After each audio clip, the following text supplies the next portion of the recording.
Hi everyone. So today we're gonna look at the working principle of the cytochrome based biosensor, which is designed by SenseGlasgow team.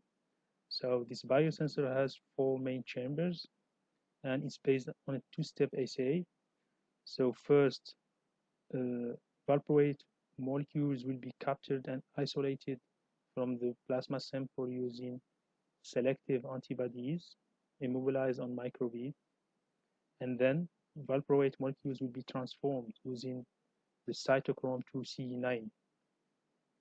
So first we'll describe the biorecognition reaction that will happen in the antibodies chamber or sample chambers.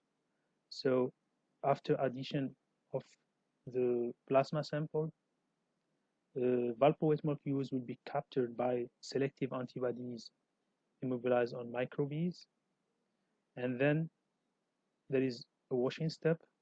So unbound molecules will be washed away using the phosphate buffer, and then there is addition of valproate molecules from the store chamber, and there will be an interaction between valproate molecules from the store chamber and the remaining antigen binding sites.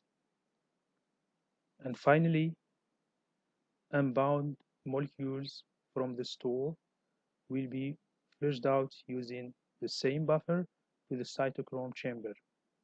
And now my colleague Daniel will explain the working principle of the cytochrome chamber.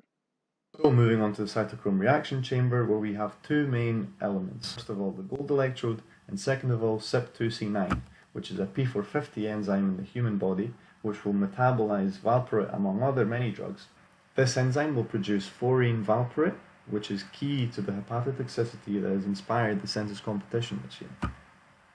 And the way it works is we wash the valproate from the previous antibody chamber, which will then bind the enzyme, consuming 2 electrons in the process. Now, to look a little closer at how this enzyme is immobilized, we need to look at a self-assembled monolayer, which will covalently bind the tail of the enzyme. And this binding is occurred in such a way that the conformation or shape of the enzyme is not altered, and the orientation of the enzyme opens up an iron group to receive the electrons freely from the electrode.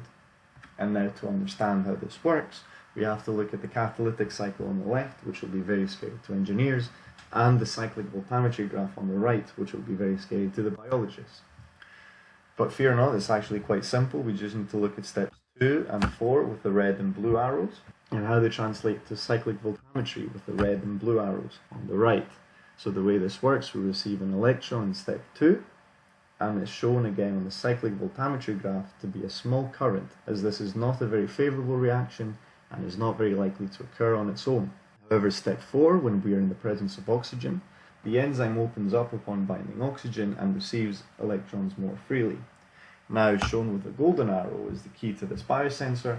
The addition of substrate, in this case warfarin, is shown by Yang et al. In 2009, but in our biosensor will be valproate. This will open up the enzyme and stabilize it further so that more electrons can transfer, as shown by an increase in current. Now, what this results in is a substrate-dependent peak, which means that if you plot the current versus the concentration of substrate, you will get a very clear curve, which will allow to determine the kinetic conditions of the enzyme and predict the specific concentration at which a current will occur. If we measure this current, we can therefore measure the concentration. Thank you for listening.